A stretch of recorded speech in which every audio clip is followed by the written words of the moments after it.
नमस्कार मित्रों।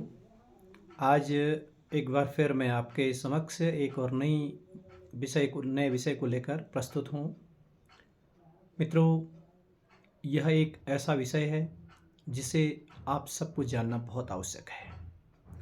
अगर आप इस विषय को नहीं जानते हैं तो समझ लीजिए कि आप महत्वपूर्ण वस्तु स्थिति से वंचित हो गए हैं, क्योंकि यह एक ऐसी व्यवस्था मैं आपको बताने जा रहा हूँ जिससे आपके घर में सुख शांति और समृद्धि लौटने वाली है।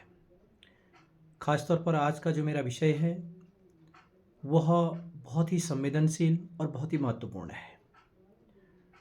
आज इस विषय पर मैं काफ़ी दिन से परिचर्चा करना चाहता था, पर आज मैंने इसको बहुत ही गंभीरता को देखते हुए, वस्तु स्थिति को समझते हुए मैंने सोचा कि मैं आज क्यों ना इसे आपके समक्ष प्रस्तुत करूं। मित्रों, अगर आप इस विषय को भली भांति समझ गए और आपने हमारे द्वारा दिए हुए निर्देशों को मान लिया और हमारे द्वारा बताए गए उपाय आपने अपने लाइफ में किए, तो निसंदेह आप मान के चलिए कि आपके जीवन में ऐसा परिवर्तन होने वाला है जो कभी आपने सोचा भी नहीं था। आज समाज में एक ऐसा विषय जो दिन रात हमारे समक्ष आता है, उस विषय पर परिचर्चा मैं आपके समक्ष रखना चाहता हूँ, क्योंकि मैं एक ज्योतिष हूँ और रोज़ मैं इस तरह की बातें सुनता हूँ। तो मुझे लगता है कि जो बात बहुत आवश्यक है तो मैं अपने सभी दर्शकों तक उसे पहुँचाना चाहता हूँ। तो मित्रों, आते हैं विषय पर और करते हैं विषय को शुरू। आप इस वीडियो को पूरा देखें और अंत तक देखें और समझने का प्रयास करें कि आखिर क्या कहा गया है। मित्रों, ऐसा होता है कि प्रायः ग्रस्त जीवन में वैचारिक मतभेद एक आम बात हो गई है।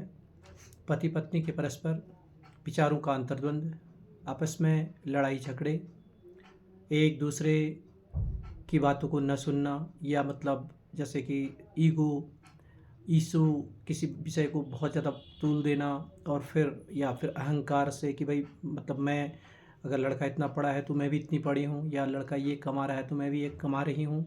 इस प्रकार के जो ये एक इश्यूज़ बनते हैं लाइफ में, वो बड़ा दिक्कत देते हैं। इसके अलावा कहीं पर लड़का या लड़की के परस्पर बहुत अच्छे संबंध नहीं रह पाते हैं, या उन दोनों में कोई इधर उधर दृष्टि रखता है या किसी प्रकार के गलत कार्य भी करता है, तो जिसके कारण वो बड़े दुखी रहते हैं। तो मित्रों, मैं सनातन की बात आपके समक्ष करूंगा कि जब हम लोग विवाह कराते हैं तो विवाह के समय देव, अग्नि और गुरु ब्राह्मण को सानिध्य में रखकर हम विवाह करते हैं और गुरु के आशीर्वाद लेते हैं, अग्नि का आशीर्वाद लेते हैं, ब्राह्मणों का आशीर्वाद लेते हैं, देवताओं का आशीर्वाद लेते हैं। तो इसके समक्ष जो विधि विधान से हमारा विवाह होता है, तो उस वक्त जो पुरोहित हमारा विवाह इत्यादि करवाते हैं, तो वह जो भी उस वक्त प्रक्रियाएं कराते हैं, उन प्रक्रियाओं को आपको ठीक से समझने की ज़रूरत है। इसमें 2-3 बिंदु बहुत ही खास है जिनको मैं आपके समक्ष रखना चाहूँगा। पहली बात तो ये है कि पति जो है अपनी धर्मपत्नी को मंगलसूत्र पहनाता है, तो वह मंगलसूत्र बहुत ही वैदिक रीति रिवाज के साथ पहनाया जाता है, देव, अग्नि, गुरु ब्राह्मण के सानिध्य में पहनाया जाता है। तो उसकी लाज को रखते हुए प्रत्येक गृहिणी का कर्तव्य है कि वह शादी के समय पहनाया हुआ जो मंगलसूत्र है उसे जीवन में कभी भी परित्याग न करे, हटाए ना। आजकल प्राय फैशन के कारण लोग जो हैं छोटे छोटे मंगलसूत्र बनाने के चक्कर में अपने मंगलसूत्र को छुपा लेते हैं, अंदर रख लेते हैं, तो यह एक गलत व्यवस्था है। तो यह एक बहुत ही ऐसा प्रतीक चिन्ह आपके पास है जो आपके शादी को बचाने वाला है। जैसे पुरुषों में यज्ञोपवीत होता है, इसी प्रकार से नारियों में ये मंगलसूत्र है। तो नारी को ये मंगलसूत्र कभी भी अपने गले से नहीं उतारना चाहिए, और अगर कभी इत्तेफाक वो खंडित हो जाता है, कुछ होता है कहीं दूसरी जगह पर उसको बनाने के लिए दिया जाता है, तो उस समय तक अपने पति के द्वारा दूसरा दिया हुआ कोई दूसरी दी हुई कोई माला आप धारण करें, लेकिन उसके तुरंत बाद जैसे वो माला बन जाए तो फिर उसी माला को आप धारण करें। तो पहली बात ये मैं महिलाओं के लिए बहुत ही ज़्यादा निवेदन के साथ कहूँगा। दूसरा कि पुरुष को जो अंगूठी दी जाती है शादी के समय, वह पति और पत्नी के प्रेम के रूप में दी जाती है।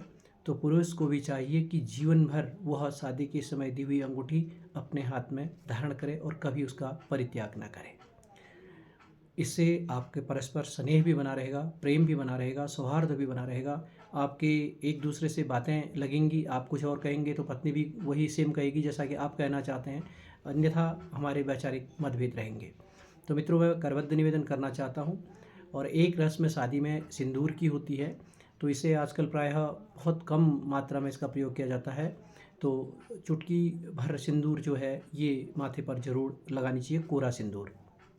ये जो गीला वाला होता है इस प्रकार का नहीं, बल्कि चुटकी भर जो है कोरा सिंदूर महिला को अपने माथे पर जरूर लगाना चाहिए। इसके साथ रहता है बिंदु चूड़ी, जो हम महिलाओं को शादी के समय देते हैं। तो चूड़ी श्रृंगार का प्रतीक है, सौंदर्य का प्रतीक है, श्रृंगार का प्रतीक है। आपने जितने भी माता भगवती या देवी माताओं की फ़ोटो देखी होगी, वो पूरी तरह से श्रृंगार से आच्छादित रहती हैं, आच्छादित रहती हैं। तो महिला श्रृंगार से ही महिला का जो है जीवन बहुत संवरता है, अच्छा लगता है। तो वो निश्चित तौर पर 1-2 चूड़ी हाथ में ज़रूर रखें। तो मैं इस बात के लिए आपसे करबद्ध निवेदन करूंगा कि आप चूड़ी हाथ पर जरूर रखें, मांग में सिंदूर जरूर भरें और पति के द्वारा दिया हुआ मंगलसूत्र जरूर धारण करें। अगर ये 3 काम आप करते हैं और पति जो है आप शादी के समय दी हुई अंगूठी अगर सदैव अपने जीवन में धारण करता है, तो पति पत्नी के परस्पर लड़ाई झगड़े की संभावनाएं कम हो जाती हैं। अगर आप चाहें तो इसे फिर से आजमा के देख सकते हैं, कर सकते हैं।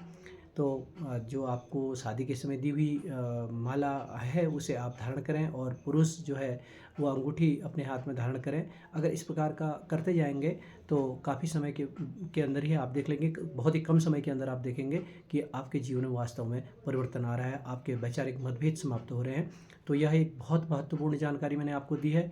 इसे कृपया ठीक से समझें और समझने का प्रयास करें। इसमें ज़्यादा आपको कुछ करना नहीं है, बस केवल कुछ ही फंक्शन आपको समझाए गए हैं। इनका आप जो है अपने जीवन में निश्चित तौर पर प्रयोग करें। धन्यवाद।